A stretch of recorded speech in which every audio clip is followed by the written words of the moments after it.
Welcome. It's great to have everybody here at the ALI and the Employee App webinar on mobile apps for internal communications. Please be sure to open up the chat window and use that chat to ask questions and share your own strategies that have worked. If you can also take a second to rename yourself and add your organization to your name so we know who is in the room, that would be great.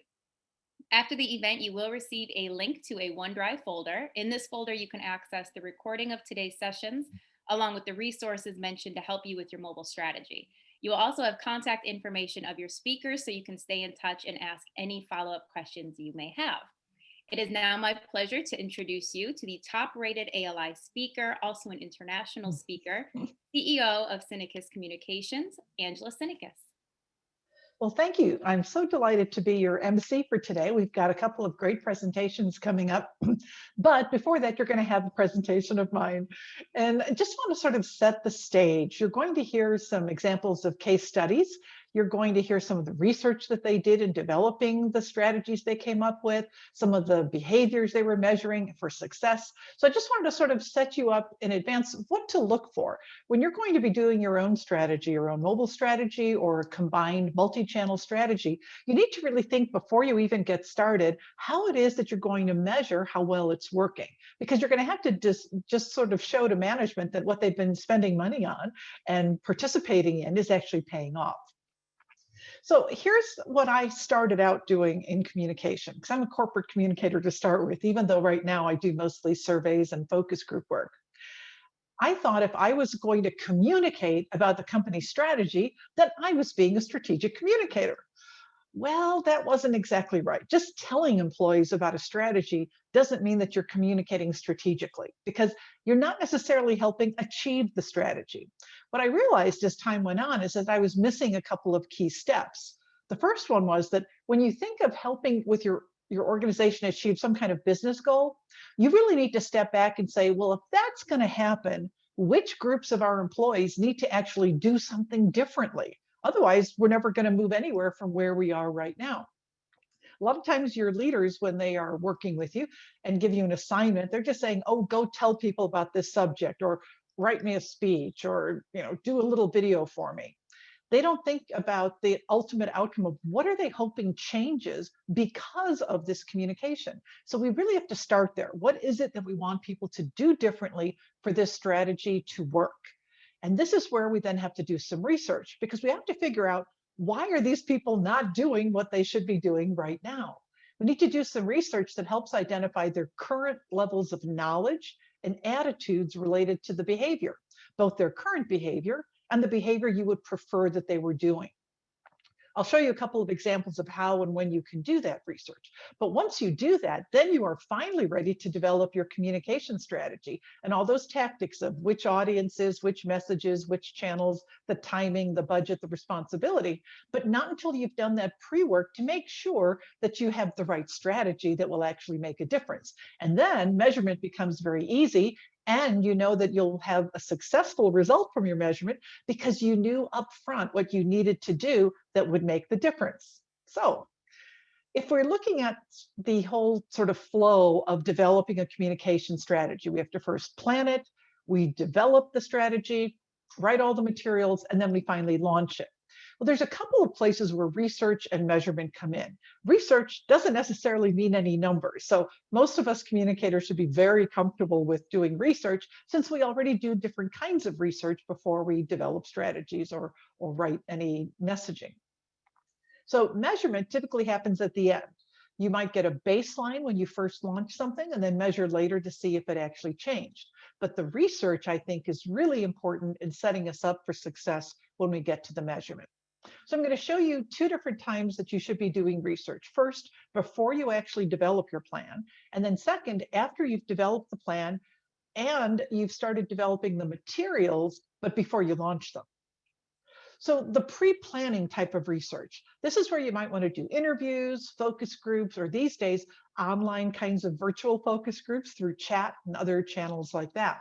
Because what you need to do in that research is figure out why people are doing the wrong kinds of behaviors right now. What do they currently know about it? What attitudes are shaping that behavior? And the attitudes are really critical, because just think of this. I'm a former smoker.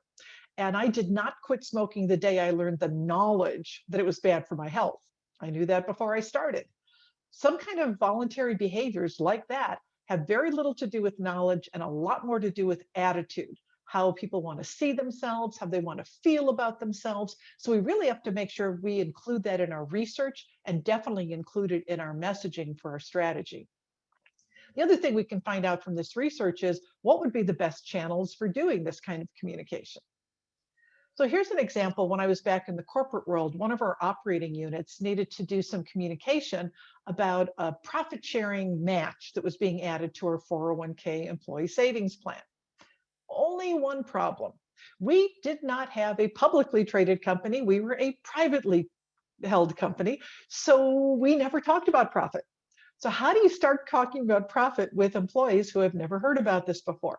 So luckily we did some research. Our communicator there just randomly during the course of a week, doing her normal job, going to different branches, going to the cafeteria, being in different meetings, just started asking people. By the end of the week, she had 100 people. She had asked two questions, a knowledge question and an attitude question related to our future campaign on this profit sharing match in the savings plan.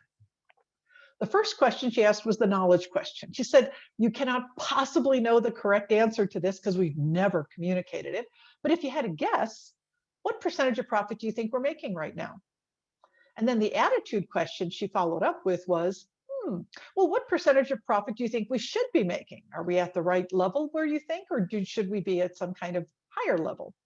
So what we learned was something very interesting. We were actually at 6% profitability, and our goal was to get to 12% after a couple of years with the help of all of our employees. Well, the percentage of profit that came up the most often that they thought we were at was 15%. They thought we were at a level way beyond our target for even getting to. Then when we asked them, what level do you think we should be at? It was also 15%. So they kind of thought we were doing okay. But the reason they liked 15% is they said it's not so high that if our customers heard about it, they think they were being gouged price-wise, but it's also good enough that I feel like I have job security. Now, there's an interesting attitude to deal with. So now we knew that once we started communicating, just telling them that we were at 6%, we knew that even people who had never thought about it before would suddenly start thinking, that doesn't make me feel very secure in my job. So learning this really changed the way we communicated this with employees completely. Another example, I used to work in the HR communication consulting business, and we had a client where we had been communicating how to invest your savings plan. And when you're getting older, like 55 plus, you should not be so heavily invested in stocks, certainly not in any one stock. Be more diversified to be ready to start using that money. Well, we had a company that was in an industry that was kind of lagging at the time. And we discovered when we looked at all of the enrollment statistics that they had a huge percentage of their employees 55 and older who were still invested completely in stock, and not just in like a mutual fund. They were invested completely in the company stock, which I said was flagging. So this was a real concern to HR. So we started doing some focus groups to figure out why. We thought, well, our materials on how to diversify must not be very clear. We thought it was a knowledge problem, but very fortunately, we did these focus groups and we learned that they had the knowledge. They said, I know I should be diversifying. I've read all the materials. I feel kind of bad about it, but there's a reason I'm not doing it. And it was an attitude. It was, this company's been very loyal to employees. They've been through hard times and not had massive layoffs. I want to show my loyalty to the company by keeping my money in their stock. You can imagine the shock HR felt when they learned what we found out. And this, again, completely changed our communication strategy because it had nothing to do with the lack of knowledge of how to diversify. We had to redefine how you show loyalty to the company, if that's what you're feeling. So this is where the research is so important, because otherwise the measurement here would have been to try to get people to change the way they were investing in their plan. Our original strategy would never have gotten to the right business result. So this is the most critical thing you can do. Even if you never measure, do that research up front. And you'll hear in some of the cases how the research they did really informed the direction they took. So now you've learned from your research, you've developed your plan, you started developing your materials, it's time to pre-test them before you launch them and the whole employee population. This can be informal. You might have sort of just a group of people you test something with, or you might have a standing panel. Like if you're a global company, you might want to have different employees in different parts of the world who are ready on standby just to quickly take a look at an email that's about to go out and see if anything sounds hinky to them. Or you could do something more formal, like an in-person or virtual type of focus group, and have a discussion going on about what these materials are saying. So let me give you a couple of examples, one or two where research was not done up front with a very bad outcome, and then another time when we did do research and it made a huge difference. So just imagine you're an employee of a global NGO, and imagine that you're working in South America or Australia, somewhere in the southern hemisphere of the world. And you're maybe having a couple of concerns about if an American-based NGO for a global organization really understands global issues. Well, you're really going to be wondering about that when you get this email that actually came out from the CEO that said, in May, as we approach the summer holidays, blah, blah, blah, blah, blah, blah, blah. Well, in the Southern Hemisphere, winter is approaching. Now, how much confidence does that give you in your organization's CEO? He apparently has never traveled to the Southern Hemisphere during the opposite season of the year. Not very comforting. Now, here's another one. This was a CEO who liked to do these kind of travelogue pieces once a month. They would post online what he had learned or experienced or thought about as he was meeting with employees and customers. A really great idea. And this particular month's topic was headlined, I finally get work-family balance. I want you to imagine if your CEO wrote something with that headline, wouldn't you be interested in reading it? Because we don't think most CEOs really get it. So you're ready to read this, you're ready to feel really good about your CEO until you read the first sentence. Last week, our nanny quit. No, I don't think he really gets work-family balance issues. So both of these total disasters could have been avoided if you had a standing group of people who could give that kind of feedback saying, by the way, it's winter here, or gee, I don't know if this is going to land very well because almost none of us have nannies. Now, it's hard sometimes for you as an individual communicator to give that kind of negative feedback to a CEO. But once you have 5 or 10 people who have looked at something and you say, most people who read this didn't really get what you're trying to say, gives you a whole lot more ammunition, and it makes it a lot easier to give that kind of coaching to the CEO. Now, this is an example of an opportunity where we did pre-test the messaging. Excuse me. So I had a client, we were in a meeting for something totally different. And during the break, he gives me a couple of pieces of paper and says, what do you think about our 13 priorities for next year that we're about to communicate? Well, first of all, 13 priorities? That's more like a shopping list, certainly not priorities. And I looked at them and I started having some concerns about them. But what I suggested, and luckily they followed my suggestion, was we really should pre-test these with your own employees and see how they react to them before you suddenly launch this. And we did, just in one day, we did focus groups in 3 different parts of their operating entity. And we pre-tested each of these messages. We just put up on a screen, here's what they wanted to say. We asked questions like, what does this mean to you? Or anything you're confused about? Any bad reactions? And we learned so much and they changed everything. Plus, they no longer had 13 priorities. Here's one of the examples. We need to become more diverse. 10 years from now, we will look a lot different. What do we need to do to take advantage of this? Well, this was one that employees had a lot of negative reactions to. Too general. What do you mean by diversity? And then they were a little concerned about 10 years. So what's going to take 10 years? And then what do you mean look different? Because look different only implies maybe 3 different types of diversity. What these employees brought out is that there was an educational diversity issue for them. They had a policy that said, to be a manager, you need to have either a college degree or 10 years of experience working here. And they challenged us in the focus groups to find any manager without a college degree. So diversity was a hot button for people.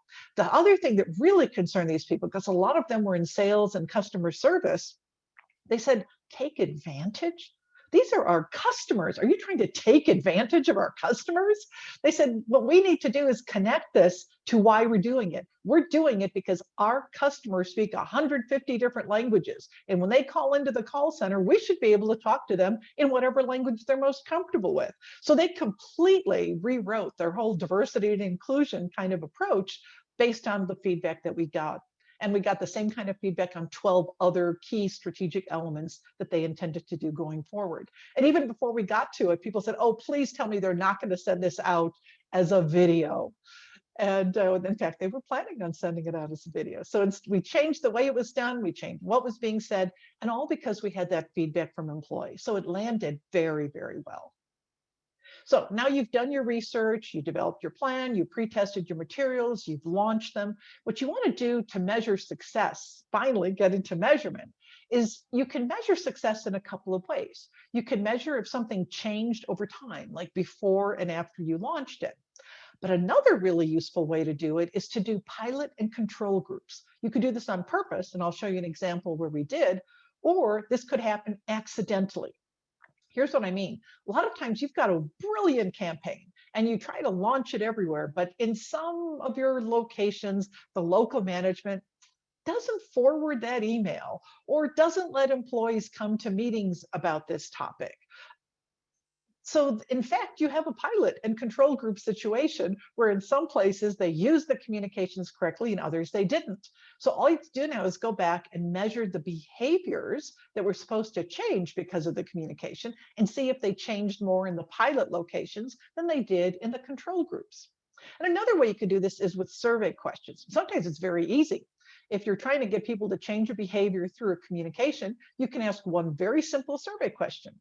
To what extent did you change this behavior because of this particular communication?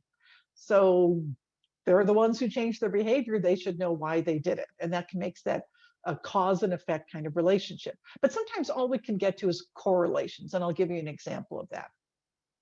So here's one kind of thing you can do, especially when you've got something like a mobile app. Anytime you have digital communication, you can find out what people are clicking on. So those are all very useful, but there are some pages that they're clicking on that are more useful to measure than others. And those are what I call action pages. Those are the ones where people actually have to do something. They are signing up for an appointment to get a vaccination.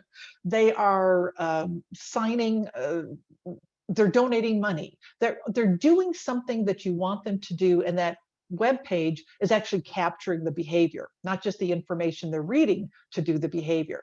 One thing that's very useful is to find out not just how many people went to that landing page, but where did they come from? How many of them came through the mobile app? How many of them came from the desktop computer? How many came from an article in the newsletter versus a social media conversation? And you can do that by putting what they call parameters at the end of the URLs you're using. So you still capture how many people went to that page, but you can tell at the same time where did they come from just before they landed on that page.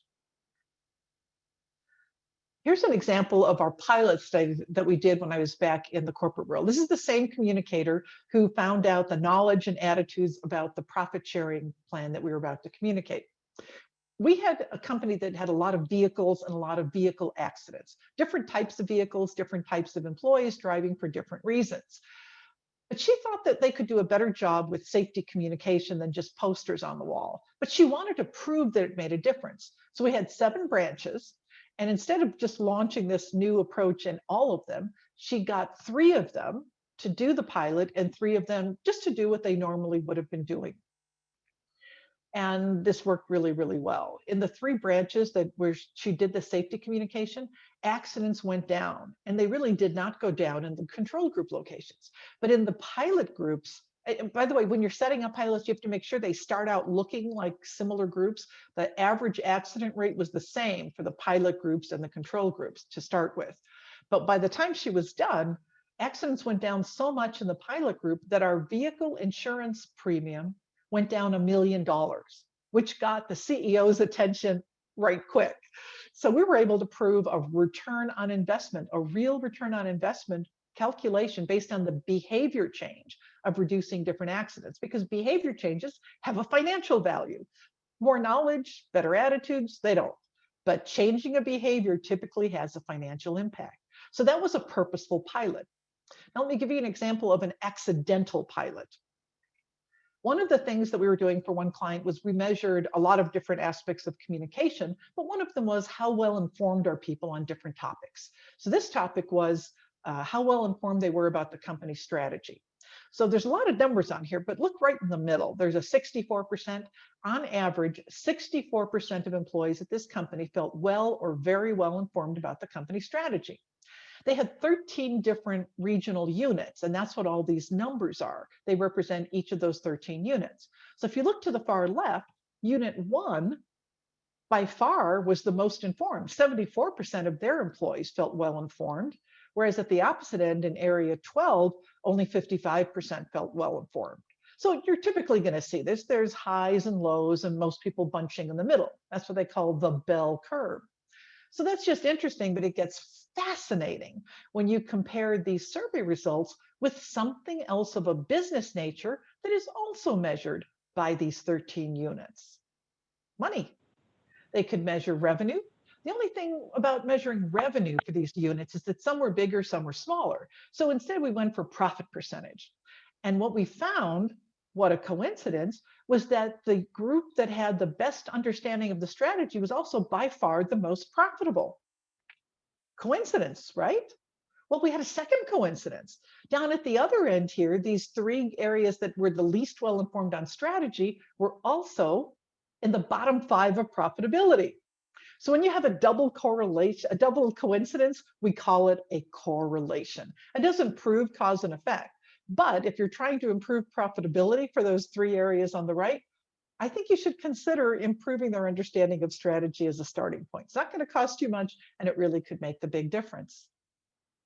So my point of all this is that measure what matters. But before you measure, you have to make sure you've done the research so you can identify what is the right messaging to get to the right behavior. And then when you measure, all you're going to be doing is proving that it did work. You're never going to be surprised and find it didn't work because you did the research to figure out what needed to be done. So any questions or comments? I think I finished a little early, so we have time for lots of questions, or we could move on to our next presentations. Questions, comments? Feel free to type them in the chat, or if you want to come off mute, you can ask them as well. I guess if no one wants to ask a question, we can keep things moving. So I'm stopping my share. And while we get the next presentation up, let me do a little introduction of some of the people you're going to be hearing from. So our first session is how to create successful internal communications campaigns. And as speakers, we have 2 of the client success account managers from the employee app. They're going to take you through a number of case studies. Hopefully that 1 or 2 of them are going to be similar to something that you're facing right now. Our 2 speakers are going to be Jenna Archambault. I think I pronounced that right because I had a home ec teacher in high school named Mrs. Archambault, and Amanda Fisher. So a little bit about Jenna. Her background is in strategic communication, and she's been with the employee app for about 2 years. She, like me, really loves to travel, and so this last year has been a bit of a hardship on us. And our other speaker is Amanda Fisher. She has a very different background. She used to be in operations. She really understands the struggles to communicate with people in operational settings. And that's one of the things that brought her to the employee app. One of the things I didn't know about her until I read her bio is that her experience in operations even gave her the opportunity to drive a forklift truck. But she says she thinks she's probably the worst forklift truck driver ever. So let's give them both a warm round of virtual applause. Yay! And ladies, go ahead. Thanks, Angela. Thanks, Angela. And you did pronounce my name correctly. I'm going to go ahead and share my screen.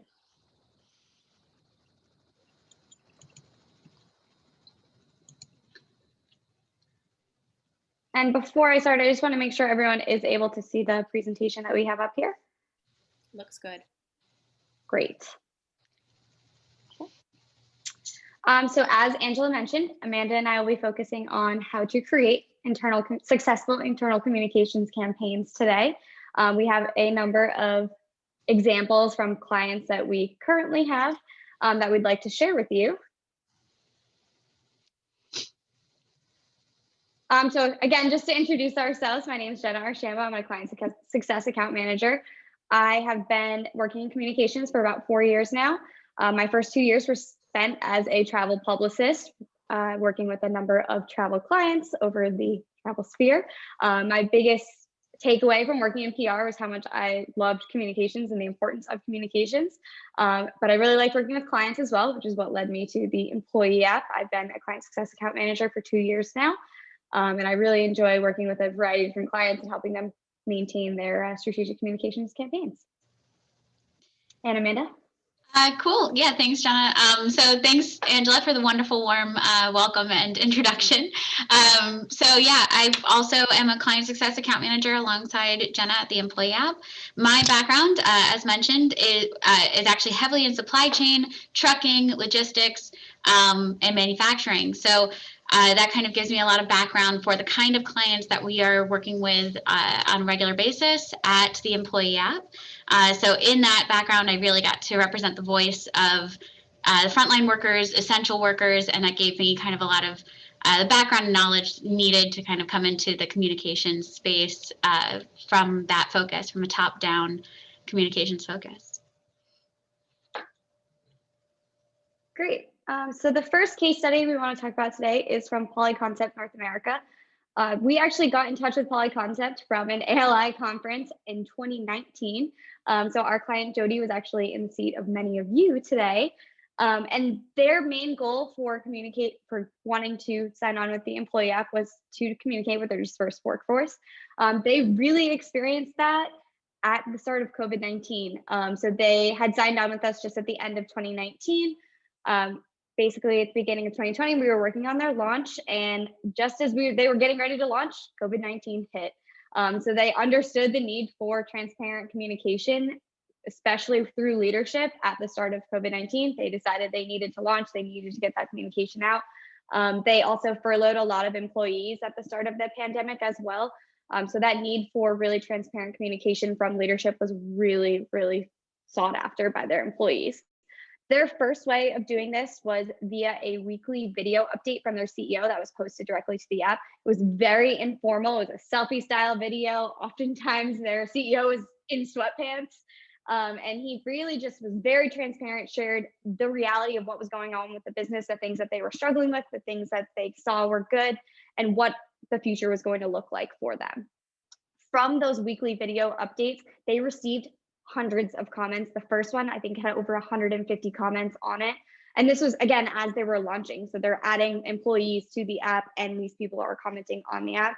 They really saw a need for increased communication. Their employees were looking for further information from the CEO, which is when they decided to do bi-monthly coffee and communication video chats with the CEO. So they allowed a few employees to get that face-to-face, virtual face-to-face time with their CEO. And he kind of sat down, no topic was left off the table. He could either answer it on the spot or get back to them with an answer if he didn't have one right away. But he really allowed them to kind of talk through their feelings and their thoughts and reassure them that they are valued. And they even saw from these video conversations with the CEO, they needed to share more of how much these employees were valued. So that increased leadership communication stemmed into further leaders joining in. So VPs, GMs, they saw that their employees were really struggling during this time, as many of us were and still are. It's still going on. That you really kind of felt a little down. You wanted to make sure that you were still being valued by the company. So they decided to share employee spotlights on the app and really just showing the good work that their employees were doing despite the pandemic and despite the issues going on in the world. So this really resulted in them more unity among the company, more understanding of those missions and goals, and furthermore, more reliance on the future of the company. So the next case study, similar to Polyconcept, is Margaret Mary Health. Same thing, they were about to launch and COVID-19 hit.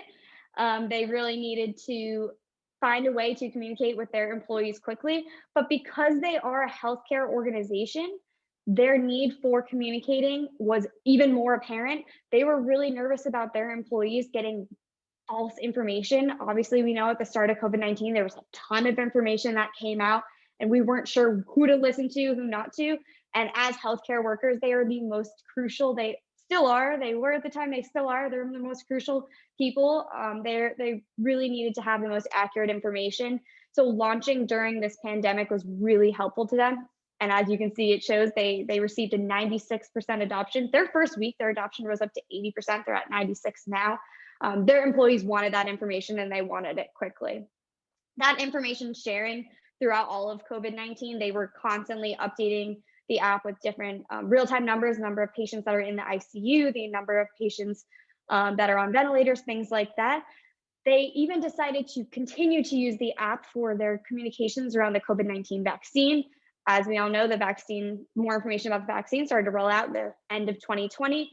They knew the app was very important for their employees to get that information. They started sharing more information that they had about the vaccine, when they were going to get it, the priority list of who would be able to receive it first throughout their organization, throughout their employees, and then within the community as well. Once they started administering the vaccines, they actually started a survey that was fully available through the app that allowed their employees to share their experience with the vaccine, good or bad. It didn't matter. They wanted their employees to know what was right, what was wrong, and the most accurate information. And then they used the results from that survey to create videos with their team members sharing their experience. So like I said, good or bad, they were sharing how they felt, if they experienced symptoms, and the reasons why they think not only other employees should receive it, but members of the community as well. And seeing a fellow employee on the app really gave their employees the information that they needed to know about getting the vaccine, about COVID-19, and kind of made them realize, okay, my coworker got it, I need to get it as well. Their main goal was to communicate safely amidst a global pandemic. This was an unprecedented time for anyone, and they really knocked it out of the park with this. Awesome, Jenna. Thank you. So really in line with a lot of what Jenna was talking about, this last year was unprecedented for a lot of our clients, and they had to rethink and kind of adapt on the fly to how they were handling their communication. So some of the case studies I wanted to share had to do with how people adapted to the new world, and that they needed to leverage multiple different channels in order to reach people, kind of a crossover for very physical audiences, used to seeing things directly in front of them in their workstations, now going remote. So one of the examples that we had was our client Dayton Freight. And one of the great things about this is it kind of goes back to what Angela was saying earlier about listening to your audience and measuring what's important to your actual audience. So they ran sort of a focus group. It wasn't very formal. It was a very randomized, paying attention to what's happening at different facilities. And they realized that some of them had sporadically started to just culturally take pictures of people eating sandwiches. Like they started just their own little grassroots campaign of they called it Pass the Sammy, and they would just snap people eating sandwiches on while they're truck drivers on the road, and they started posting them to Facebook. So corporate, seeing this, said, people are really engaging with this. It's building the culture. It's something lighthearted and fun. How can we make this kind of a larger, widespread campaign? So they decided to do a Flat Stanley, which kind of functioned very similarly. They had a branded truck that they would ship from facility to facility, and whoever received the truck would have to take a fun photo and share it within our mobile app. And there was kind of like an app famous reward for whoever had the funniest one of the week. They'd be featured. So it was very just kind of a good way to make that kind of crossover. But it kind of draws back to that concept of comms professionals really networking cross-departmentally and talking to the people on the front lines and seeing what really would keep them engaged and what makes them feel more human, especially during times of great change. Jenna, if you could just move to the next slide. Yeah. There we go. Good. Yeah. Sorry, it's a little lag. So one of the other examples of this was our client Joyson Safety. So during the past year, they experienced a lot of that change where people were going remote. They also experienced some restructuring. So from there, the way that they dealt with onboarding of new employee hires was drastically affected. So they realized they couldn't give the kind of personal attention that they used to give to these onboarding sessions that they used to do in waves.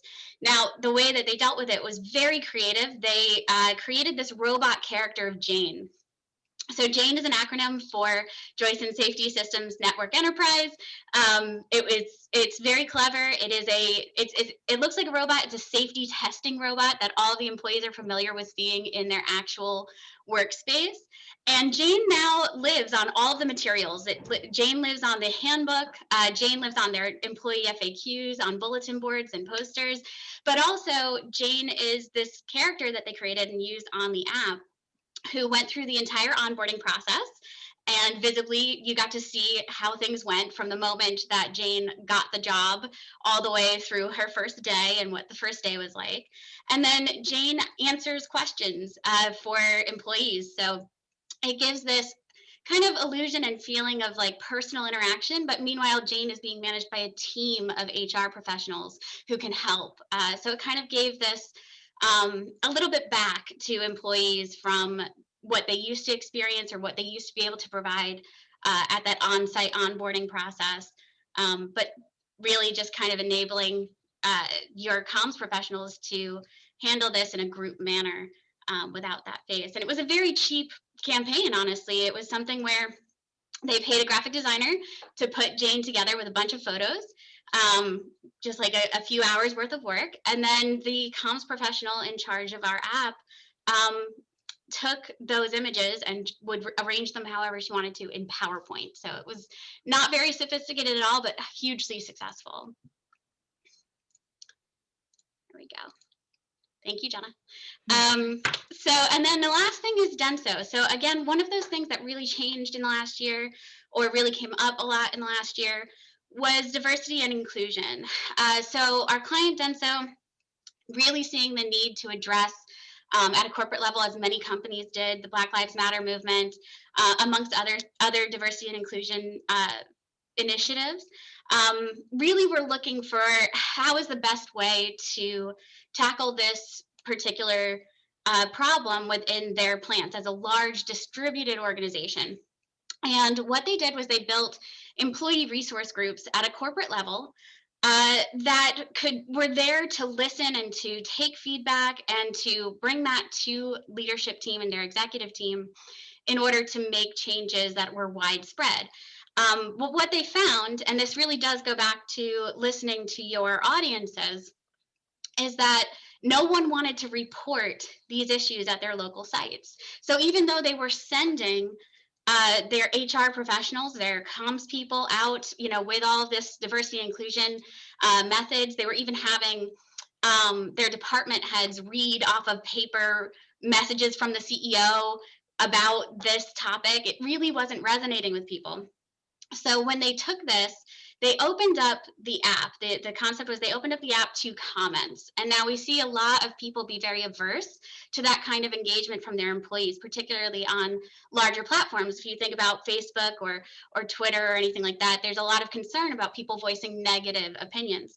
Well, Denso actually went the opposite direction with that and said that giving employees that opportunity gave them the opportunity to respond publicly, for all of the employees to respond so that they knew that they cared, they were being transparent in those responses.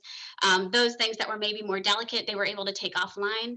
And ultimately, they were able to find out about issues that they wouldn't have had access to otherwise. And this is because that concern about retaliation or being looked at differently in their own unique space kind of was removed by putting that onto a social media platform. People have this distance built in that they felt more comfortable reporting it that way because it feels like a very casual social situation to complain on a news feed than it does to file a formal complaint somewhere. And this was really successful. And ultimately, it improved the overall culture and the psychological safety at Denso of their employees. And in the end, it helped them retain a large portion of their workforce over the past year during worker shortages for an essential business. Cool. And so we put together this key takeaways slide. This is, kind of the major points we wanted to drive home with this. The first is, you have to understand the objectives of your business. Basically before you start the campaign, so know what you want before you dig into it. I think that helps have a good strategy in place, but also be agile. As most of what Jenna and I talked about was kind of getting across, people had to really think on their feet this past year, and I'm sure always as comms professionals you have to think on your feet, but don't wait until the campaign is over to measure. Build those networks, build those focus groups, put out those online chats to make sure that, your message is coming across correctly. Embrace multimedia. When one of the points we wanted to drive home was that as you're leveraging, when you really look at all of your cross-channel campaigns, when you're using multiple channels to get your messages across, you can really choose which ones are going to be the best method for your messages. And Jenna, I think you had kind of a point here that was good. Yeah, and even just aside from the different ways to retain the messages, there's different ways to share the message. More than just written, I think we shared a few different ways here, especially video. Video, we've seen a huge rise in video communications and how even just a selfie style video goes a long way. It makes employees really relate to you a little bit more. Yeah. And like the last point was just don't go it alone. I feel like I've said it a lot, we've said it a lot, but really, work with your key stakeholders, work with your leaders. Jenna's point about, kind of spotlighting the CEOs in those selfie style videos can make all the difference. At the end of the day, you're people talking to people. Everyone really loves to talk about their own experiences, their own lives, be related to. And, that's where at the end of the day, your campaign is going to be successful. So we put together a guide on how to create successful internal communications guides. You can download it. It'll also be available following the presentation. I think it's available on our website. I'm not sure if it'll be emailed out afterwards, but we really put in a lot of different tips and tricks on how to create a successful internal communications campaign.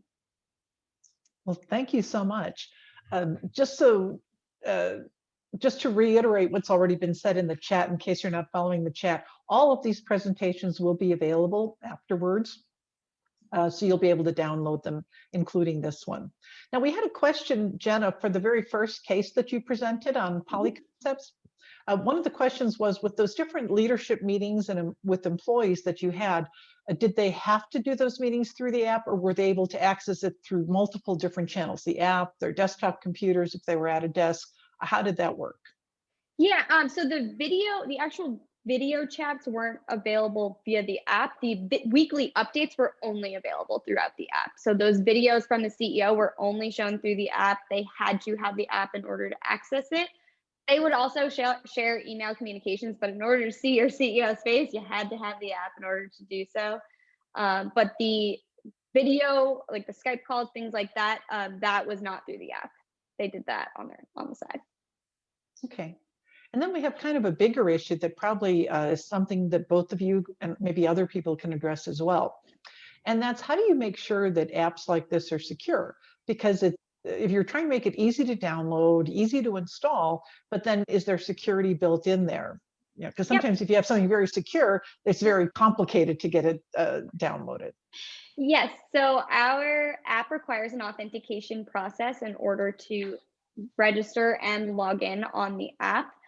So we work with clients in order to authenticate employees. They share an authentication number, such as an employee number or even an email address. Because we work with a lot of deskless workforce, they don't always have access to an employee email address. So they often use an employee number, a clock number, things like that. And they supply that number corresponding to the employee to us. And the employee needs to know their number in order to register on the app and in order to further access the app. We also have a process that we work with clients on, that if an employee were to leave the company at any point, we will remove them from the app so they do not have access to the information once they are no longer there. Amanda, is there anything else you want to add to that? No, you covered it. I think maybe the only thing I would say is that if you're looking into this for the first time in terms of employee ease of access, it may be worth looking into single sign-on options. Our app, I know a lot of different apps and HR systems that we work with and integrate with utilize a single sign-on. So if you use that as kind of a starting point, we know that that helps, because then essentially when you use a single sign-on, your employees don't have to. It's very secure.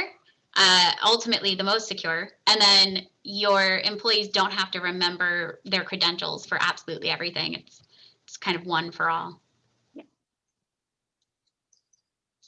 Just a question that I have is that when you have an app like this, we've been talking mostly about using it for communication purposes that are more the kind of things that corporate communicators do. Have you found that people, let's say in HR or IT, are also wanting to somehow piggyback on this app and use it for their own purposes, or is that? Definitely. Yes. Jenna, you can speak to it. Yeah. Specifically on the HR front, it's a great way to communicate open enrollment. So as open enrollment comes around, HR professionals are sharing those different resources in order to enroll in employee benefits.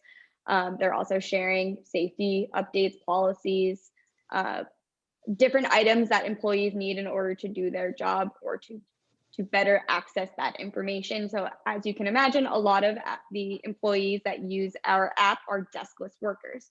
So they don't even know what an intranet is. They don't have access to an intranet. So the app is their end all be all in order to receive that information. Yeah, so typically I find that what'll happen is a communications professional has something very specific in mind. They'll start using the app, then it starts to gain traction with employees, and then, accounting will reach out and be like, I'd really like to get this on the app, or I'd really like to start doing this. Can we have a calendar that's just for our events? And that's how it starts to kind of snowball from there. Yeah. And then we have a question from Heidi Pitts. How do you address the issue of employees who do not want to use a personal smartphone for a work app and do not have employer provided phones? You got it. So yeah, I'll take it, Jenna.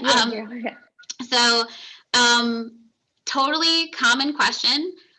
In our case, one of the big ways that we get around this, there's two things really. One, our app has a customizable policy that you can include that kind of tells the employee what you don't collect in terms of their privacy information. That tends to allay a lot of fears. So it tells them, we're not going to, stalk your personal data. And then honestly, the more effective way that we've gotten around this is we also offer a web application, which means that they don't have to download the app. So frequently the concern is around, if I download something, then my employer has access to all of my personal device. If you offer a web application, they can literally hit the Chrome or Safari on their device, go directly into it, and then, they can log out and whenever they want, log in whenever they want, come and go.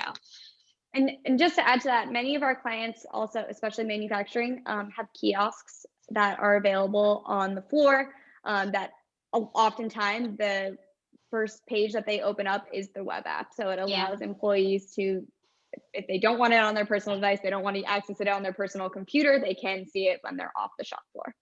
Yeah. This kind of leads to an issue that I've seen or heard of. And I don't know how much it applies these days when we have fewer people actually at work.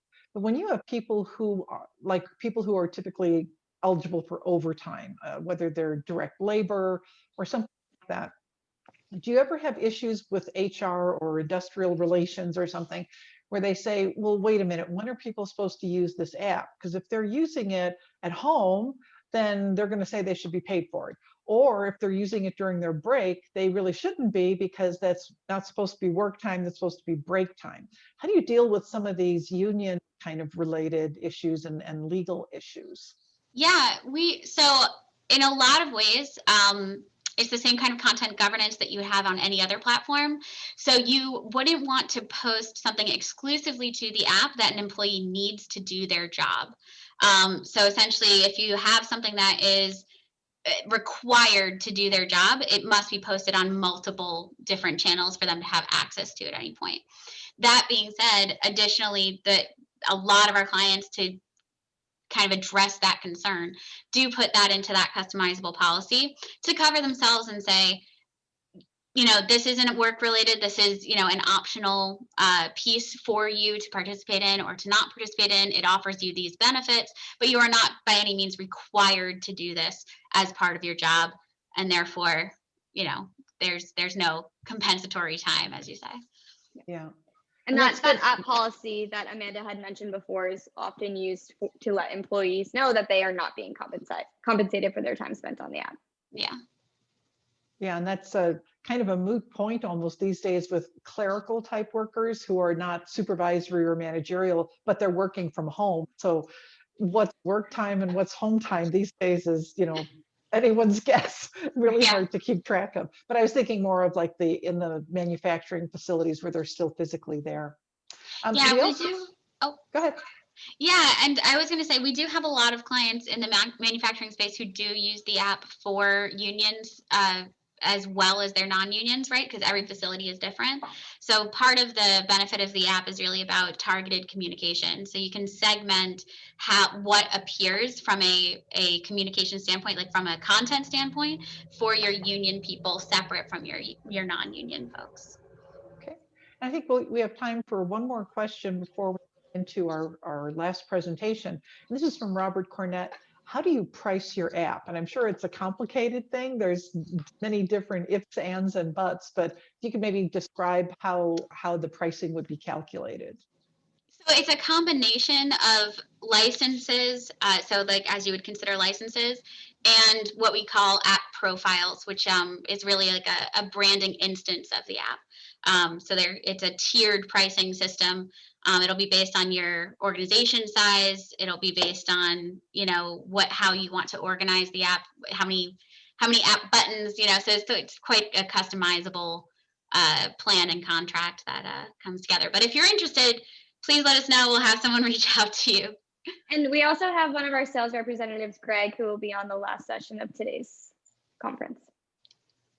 Yeah, that's a good point. Greg Wilmot will be joining us after the last presentation for just to join us for any more wide-ranging questions that go beyond whatever the presentations are. Okay, so do we have Melanie and Amy ready to go? Hoping, yes, because we're just a few minutes here. early. So while they're getting the presentation up, let me introduce the next session. It's called How Craig Tool Took Their Internal Communication Strategy Mobile. And we have interesting presenters here. The client presenter is Melanie Stonewall. She's the Strategic Communications Manager at Craig Tool. So she was the one in charge of this initiative. And I'm sure a lot of you who are on the corporate side are wondering, yeah, but there's all these internal political issues and things hoops you've got to jump through. And I'm sure she'd be able to really address what that process was like during the Q&A, even beyond what she gets through during the presentation. And then also speaking from the employee app is Amy Jenkins. And she is the Director of Client Success and Strategy at the employee app, but she has an interesting background in that she started out as a client of the employee app and just ended up jumping over the wall and becoming one of its primary advocates and proponents on the employee app side. So I'm going to turn it over to the ladies. Thank you, Angela. Hello, everybody. Thanks for joining us today. I'm really excited to do this Q&A session with Melanie. We've been fortunate to work together for the last couple of years as she's been launching the Craig Tool communications app, the Toolbox. And as Angela said, she will have so much great insight to share today. I'm going to start sharing my screen and we'll do some quick introductions. But as Angela said, I was a client first of the employee app. I led internal communications at Chipotle for 10 years. And we launched the app there to our frontline managers and corporate employees. And I had an opportunity to come over and join the employee app team and help other clients build strategies to most effectively use their app to reach those frontline workers and achieve those organizational KPIs. Melanie, if you want to introduce yourself to the audience as well. Sure. Hi, everyone. So I am Melanie Stonewall, Strategic Communications Manager at Craig Tool Company, and we are located in Huxley, Iowa, which is just north of Des Moines. Craig manufactures woodworking tools for DIYers, and we sell them in home improvement stores like Lowe's, Home Depot, Menards, as well as online and through specialty retailers. And our flagship product is what's called the Craig Jig. And some of you may be familiar with it, others not, but what it essentially does is join two pieces of wood together so you can't see any screws or nails in the wood. And so we have about 250 employees here at Craig. 50% are office staff and the other 50% are operations employees who are on our plant floor every day. And my role at Craig is really everything internal communications. So I was brought on in 2017 to really build a communications program from the ground up. And we have come a long way since then.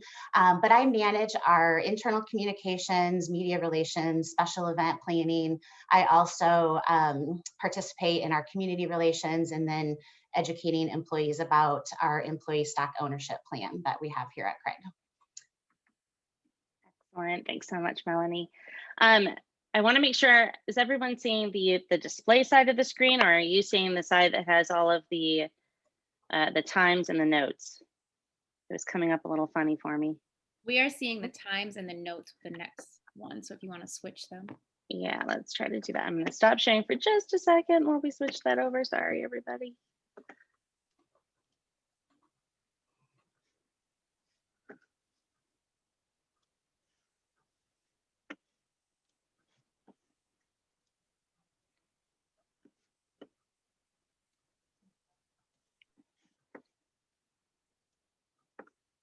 Melanie, I'm so sorry having a little That's okay. technical difficulty here.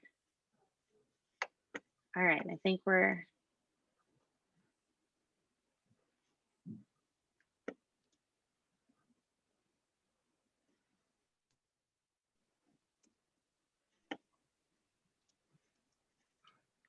There you go. That looks good. Are we on it? Looks good. Okay. Unfortunately, I can't see anything. I lost my display. There we are. We're back. Okay. Sorry, everybody. So Melanie, to kick us off, one of the things as communicators, we're not just delivering messages to check the box and get a message out. Our key objective is to, help employees take the actions needed to both do their job and live their life. And so a lot of times that helps us identify gaps within our organizations and those communication strategies. So if you could start by sharing with the team, what were those gaps that you started to identify and how did you realize that they existed as well? Sure. Well, I would say even several years prior to us implementing the app, we knew that we had communication gaps that existed among our workforce. As I mentioned in my intro, we're a manufacturing company, so 50% of our employees are on the plant floor every day. Some of them don't have email. Others who do have email don't have an easy way to access that email. And yeah, the pictures that just came up on the screen are different pictures of our plant environment, so you can see where people are working. But those employees, don't have access to check their email, so they don't do it very often. We also have an intranet where we were sharing a lot of information. But again, those employees didn't have an easy way to access that intranet. And so while we had mechanisms in place to get information to our plant employees, they were things like computer kiosks that were located around the company, but we found with our workforce that they just didn't check those on a regular basis. We also had daily start of shift meetings where information was shared with those employees, but depending on who was delivering the start of shift meeting and delivering that message, we couldn't guarantee that they were sending the right message and saying what they needed to say and conveying what we wanted them to share. And so that was a pretty big deal. And so those were some of the big gaps that we have or that we had at the time, because those employees weren't being kept up to speed and weren't fully aware of everything that was going on in the company. It started to impact their overall engagement. So we needed to find a solution where we could deliver the same message at the same time to all employees and really help everyone feel more engaged and connected to Craig. And we were, of course, very pleased that that solution you landed on was working with us and developing the Toolbox app. So can you talk a little bit about how you got your leadership team on board with going for a mobile communication strategy, and how you determined that that ultimately was the solution you wanted to work with? Sure. Well, a mobile solution was really always in the back of our minds. I mean, even with our leadership team, right from the day that I started. But we obviously had to do our research and due diligence in looking at alternative solutions first. One of those that was very early on in the process was giving everyone access to our intranet via the SharePoint app. But that just didn't really make sense for our business. So we didn't do that. But one thing that we really needed to determine was if our employees would even use a communications app. You know, while it was a no-brainer to us and completely made sense, we needed that confirmation that they would use it and would want to use it, that it would include the information they were looking for and that type of thing. So we did do a survey early on in the process, and we got a lot of great feedback from that survey that indicated people were really excited about the potential of having an app so they could all be informed about what was going on at the same time. And then what it really ultimately came down to is almost everybody has a smartphone and are fairly familiar with using apps. And so we knew that it wouldn't require a lot of education and training on our part to get people up to speed on how to use it. So that was really great. And just the employee app is so intuitive on how to use that it just really made sense for us. And so proof that a mobile app was the right solution for us really happened right away. So we launched our app last March, right after COVID hit. And so, as you know, people were very hungry for information. There were so many unknowns that were going on. They were wanting to know, is our company going to stay open? What are we going to do to keep everybody safe? My kids are now home. How is that going to work? And so we were really able to use the app to push out all kinds of information that was COVID related and really have it be on their phone so they could look at it anywhere and anytime they needed it. And people really, really appreciated that. Another event that happened, and I would say, as horrible as it is to say, COVID really played a big role in our early adoption rate of the app. I mean, immediately people were downloading it, excited to download it so they could get these COVID updates. Another event that contributed to even more of people adopting the app occurred last summer.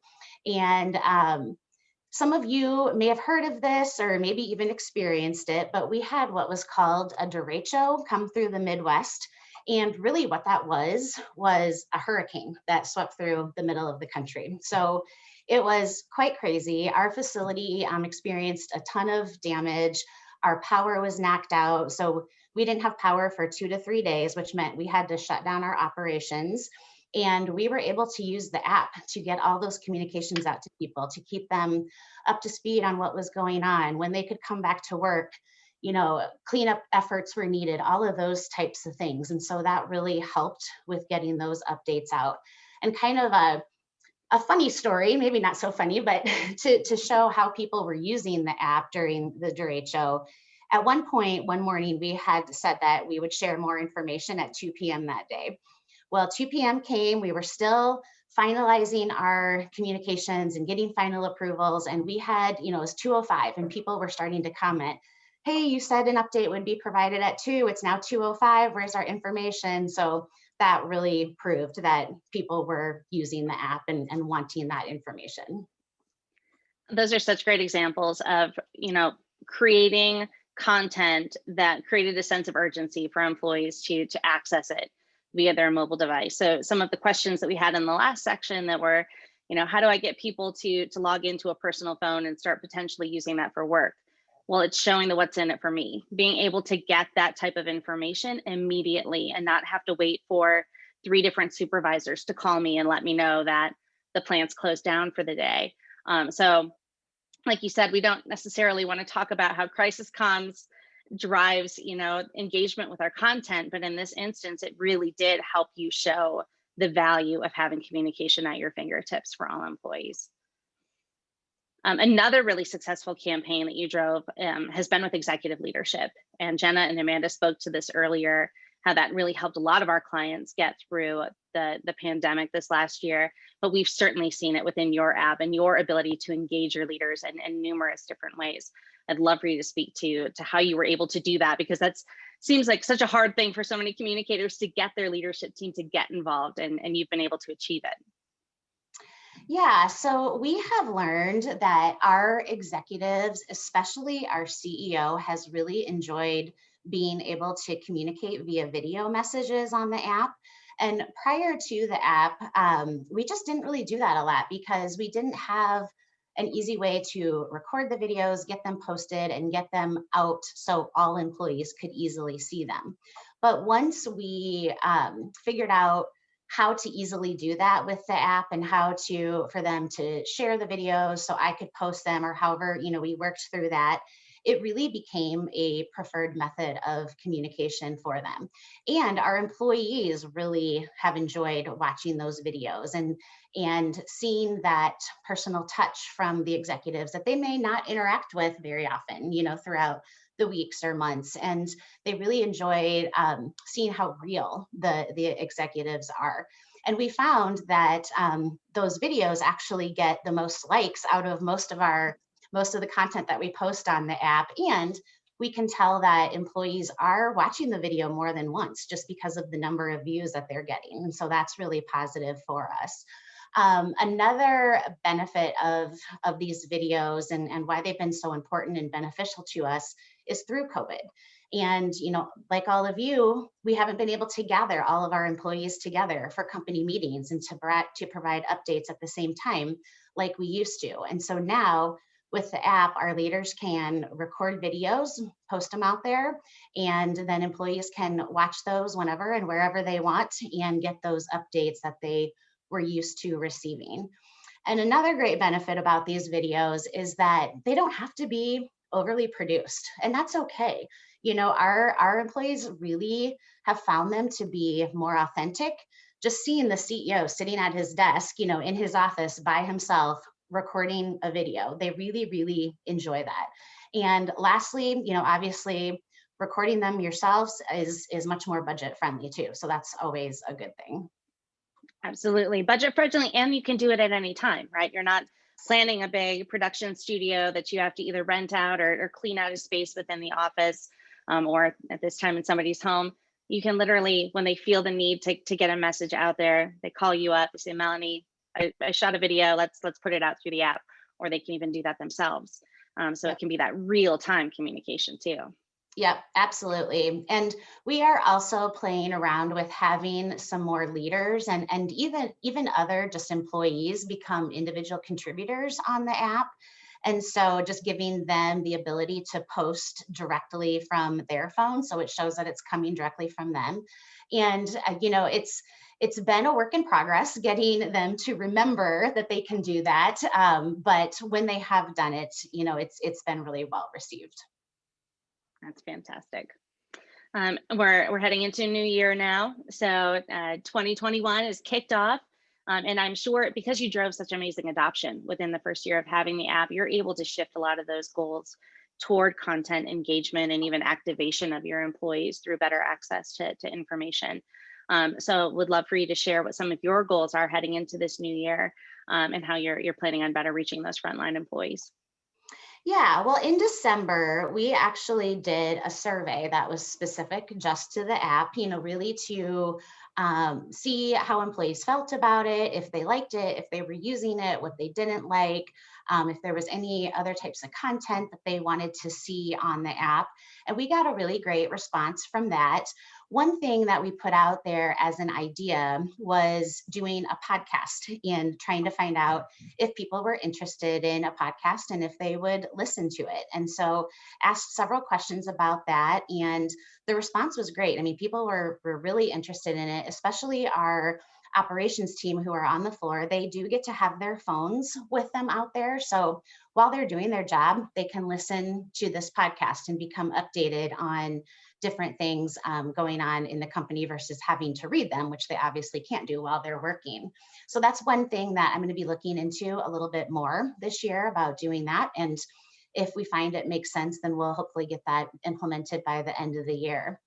Another thing, so we are building a new campus and we're going to move into that later this fall, which we're really excited about.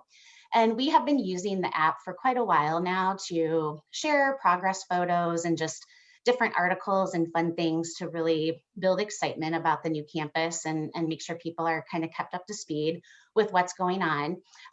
We are now just putting together a transition team here at Craig to work through what that transition plan is going to look like. So we'll use the app to communicate a lot of that information because we need people to be as informed as possible, to be prepared, to know what to expect, you know, come move-in day. And so we'll definitely use the app for a lot of those purposes. And then lastly, you know, we have a COVID-19 folder out on the app, and that's where we've posted communications, resources, guidelines, I mean, all kinds of things related to COVID. We even have a section out there that whenever there's a new positive case at work, we'll post that out there so employees are kept informed about that. And as the manufacturing sector here in Iowa becomes eligible for the vaccine, we'll communicate the possibility of doing an on-site vaccination clinic here at work, and then, you know, share what that all entails via the app too. And I just wanted to throw out there as well that the staff at the employee app over the last year has done a really great job of offering different virtual learning sessions where people from different companies come together and can, you know, talk about how a certain topic or talk about how they use the app. It's a great way to just share best practices and get ideas from others. And so that has been really helpful to me. That's where I got the idea about the podcast, actually, was hearing someone else talk about it. So, you know, I was able to attend those whenever I could and just really appreciated them offering that to us. Well, we've been so glad to have you part of that community, Melanie. You've added so much for a lot of our other clients as well. And we know as communicators, we're often very small teams. And so bringing each other together and being able to share those best practices and the things we're struggling with, to brainstorm together, bounce ideas off of each other and expand those networks is always a value add. So thank you for that. Sure.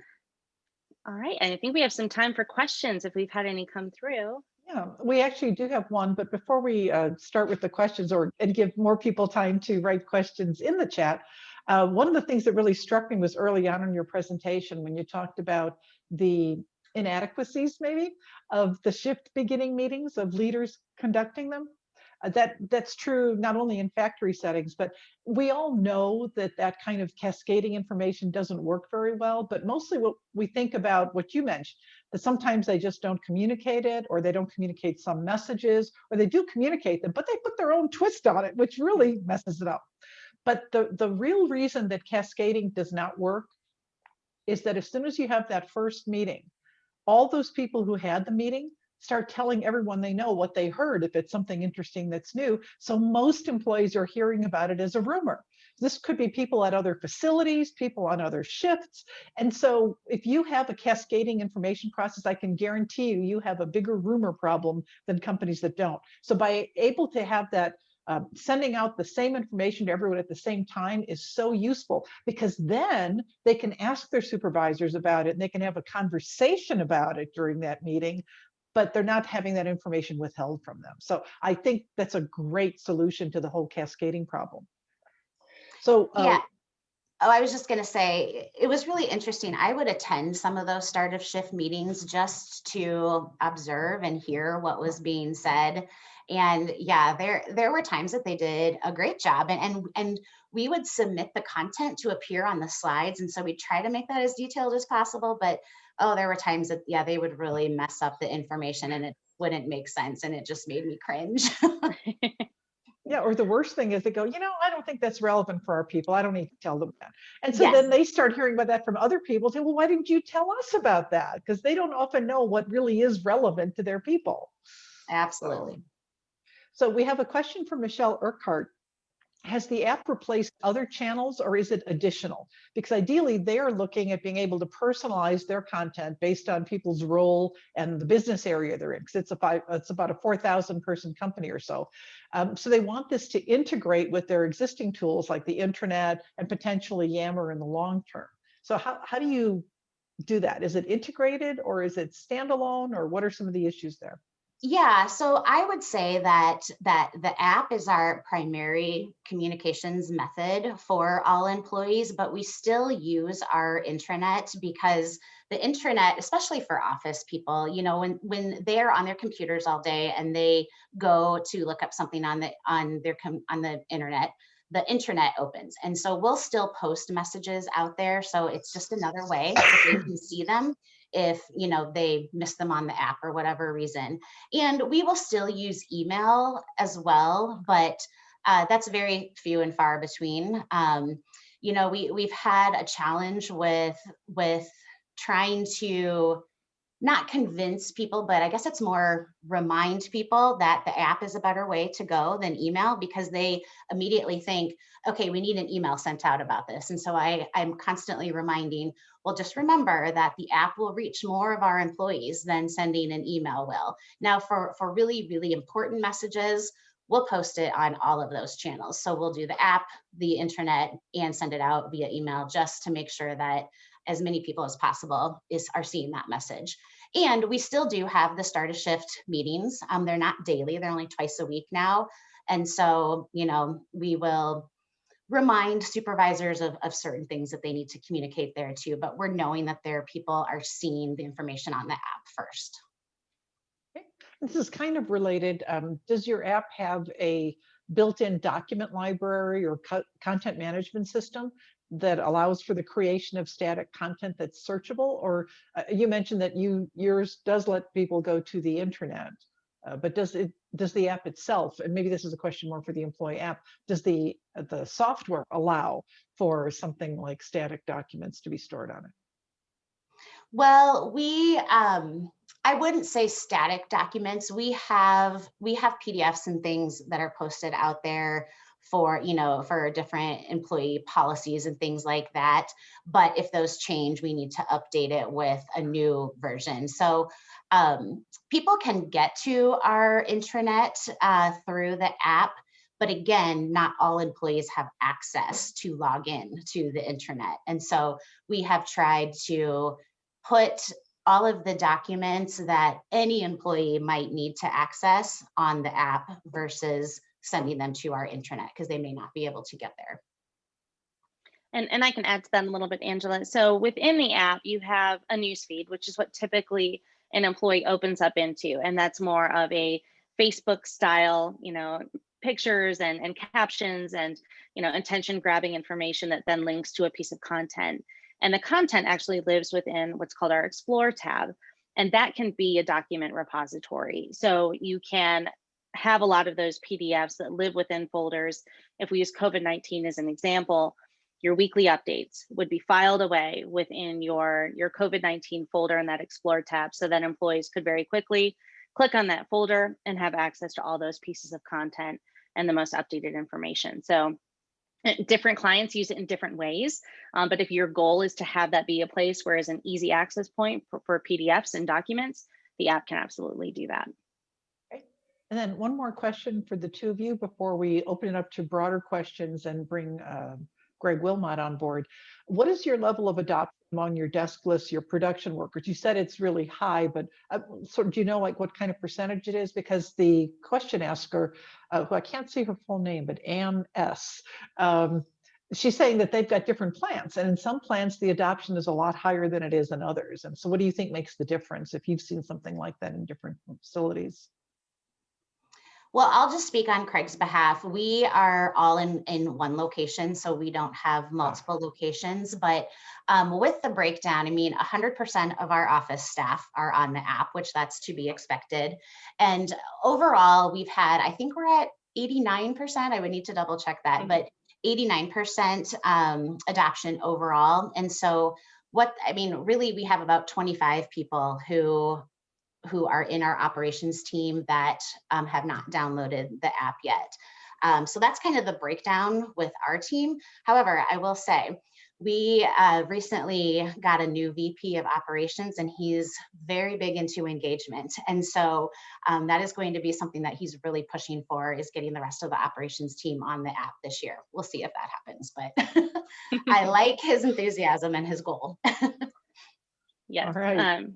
And I can add a bit to that as well. So we've seen with other clients that do have employees spread across multiple locations that it is a lot to do with the frontline managers, and they're really convincing employees that this is going to be a great resource for them. And instead of just answering questions or sending them to the hotline saying, have you checked the app? Have you downloaded your app? That information can all be found there 24/7. So it's the reinforcement from local leadership that really helps drive that adoption up.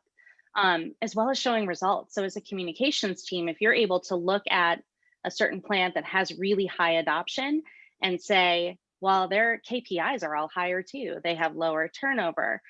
Their productivity has increased. And you can dotted line connect that to the fact that their employees have better access to communication. That can help convince the leadership at those other facilities to also increase that adoption and drive that channel as an access point for employees. Yeah, and especially if you create a little chart that shows all those different KPIs that they're hitting, and show the date where the app was first offered and at what point it got a certain critical mass of adoption. And if those KPIs are going up after that adoption, that's what's really going to nail that head. Absolutely. Hit that nail on the head. You don't want to nail a head, sorry. So for our final Q&A wrap up here, we're bringing one other person on board. And of course, everyone who you've heard from already is open for questions. Greg Wilmot, who's a senior account executive for the Employee App, is joining us now. Hi, Greg, I see you. And so we're open to all questions. Maybe just to get us started, Greg, one of the questions we had was, how do you price your app? And we had a very brief answer on that there is licensing and there's different levels, but maybe you could address that since you're on the sales side. Yeah, absolutely. So, so just so everybody knows, I am on the sales side, so I work with new prospective customers from finding out, their challenges to demoing the app and working with them on the pricing and commercial side of things as well. So, in terms of the pricing, we've got a really simple structure actually. So it's dependent on the size of your company. So the amount of employees that you have in the database that you want to have access to the app, and we have different tiers essentially, and it's just a fixed annual cost, so there's no variable in there. So you can use the app as much as you want, upload as many videos, as much content, and it's just a fixed annual cost, depending obviously on the size of your organization. But what that does include is, obviously it's a cloud-based solution, so it includes all the hosting, all the support. So that includes, admin support, but also end user email support as well. So there's not that overhead for your IT teams, etc. So it's delivered as true software as a service. And also we're constantly updating and improving the app. One of the things that we updated recently was content translation. So if you're putting out content in English and you've got somebody that works in one of your plants that is Spanish is their first language, and their iPhone is set to Spanish, they've actually got the ability to translate that post from English to their third language as well, just like you see on Facebook and things like LinkedIn as well. So all of these updates are just free and automated as part of your licensing cost. Oh, and just one other cost, just before I forget, because it's a really important one, especially if we've got Amy on the call. So there is a one-off implementation cost. So her team, the majority of the work that they put in is in the first 4 to 8 weeks. I'm sure they've sort of talked through that before, and it's quite an intense program, and they'll work with you on everything to do with that implementation. And that's just a one-off cost for the initial implementation. They do work with you ongoing, despite it being one-off costs, to try and drive adoption to maximize your return on that, because ultimately we want to hear these are great adoption fees, because we're very much a renewals-based business. Hey, a couple of things here before we forget, that we in the chat, we do have a link to take a very brief survey, because measurement's really important, guys. It won't take very long, but just to see how useful this was to you, could make it more useful in the future. But we had a question for you, Greg, on how do you handle integration with different HRIS systems like Workday or SuccessFactors? Is there sort of an extra cost for making it integrate, or is it part of your overall cost? So, I mean, in terms of integration, it sort of depends what you mean. So a couple of the popular types of integration, I mean, one is around user management. So if your HR information system is your sort of single source of truth for all employees, including, you know, your office employees and your deskless employees, people in the factory, etc., and you want to link it to that, so when somebody joins the organization, they're added to the employee app, and when somebody leaves, they're deleted from the employee app. We've already created what's called an API. I mean, it's a technical term, but it allows our solution to connect to your HR information system, and that's already out there. We've created the documentation, so that's a piece of work that our technical team will work with your IT teams to do as part of the process. Other types of integration, another popular one is just including some of the links to your current IT investments. So this might be where an employee wants to look at their payslip, book holiday, and they want to get to their HR system to do that. And we can sort of integrate links to those systems, or deep links, or do something called deep links to apps that they might already have on their devices. And what this really is good for is making the app not just a communication and resources app, but what we refer to as an employee hub. So it's the one place they go to access communications they need, resources they need, but also systems they need. And again, if you do it in the right way, it can also help drive adoption in a good way. Okay. We have another question from someone in Canada. Due to the data privacy laws there, the question is, do you have any servers in Canada? Because their data has to stay within Canada. Okay, so I mean, at the moment, our servers are on the East Coast in the US, but we do use Amazon Web Services. So they've got a global infrastructure of services which we can leverage anywhere in the world, essentially. So if that is critical for that particular opportunity, we can, deliver that through Amazon Web Services. Yeah. And then we don't have any other questions, but I always have a question, or I hear this question at conferences. Here you are, you're a communicator and you're trying to get an app authorized, but IT clearly plays a big role in any apps that any company is going to be using. What advice or examples do you have of how to make that collaboration, let's say, work well as opposed to being a fight? Yeah, sure. So, I mean, it's good to explain what IT really need to know is what the app's going to be used for. So we just signed a defense company recently, and they're sort of highly secure. Their IT teams are highly conscious about the fact that they don't want information to go outside of the organization.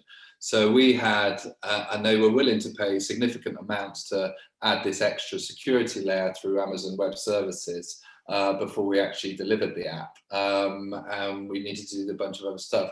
As the sort of conversations progressed and IT understood what the app was going to be used for, i.e. what they refer to as unclassified information. So classified stuff is stuff like product information they didn't want shared on the app, so people could, share it outside of the organization. That needed to stay within. But things like employee communications, i.e. this is what's going on in the organization, reward recognition, all that sort of stuff. So just make sure the IT teams are aware of exactly the types of communications you're going to be sharing. And that's going to get around a lot of the security questions up front, really. Obviously, at a high level as well, we've got, some of the key security accreditations that they'll know, things like SOC 2, and they'll know Amazon Web Services and things like that, and all the security protocols that we're aligned to in terms of using them as a vendor as well. Well, this was really fabulous. I learned a lot. I thought I knew all about your kind of stuff from other conferences, but I learned a lot. So I want to thank everyone who presented today. And I also want to thank the people at Advanced Learning Institute for helping put this together. And I don't know if you guys want to have a little closing, maybe talk about some other upcoming ALI conferences, or but otherwise, I think this has been really useful, and I'm glad we had so many good questions. And don't forget the survey. Thank you, everybody. And thank you, Angela, for keeping things running and keeping us on time. The link for that survey is again in the chat window if you want to just go ahead and click that before we close this webinar out. Also, I know that my colleague already uploaded the presentations and the resource paper in the OneDrive folder, so you can find that. And any other resources that the employee app has for us, we'll put those in OneDrive. Again, you will have all their contact information. So if you have continued questions for either Angela on measurement or anyone from the employee app on a mobile strategy, be sure to reach out to them. Thank you all for joining us, and we hope to see you at a future ALI conference. Thank you so much for having us. Of course. Thank you, Amy. Thanks, everyone.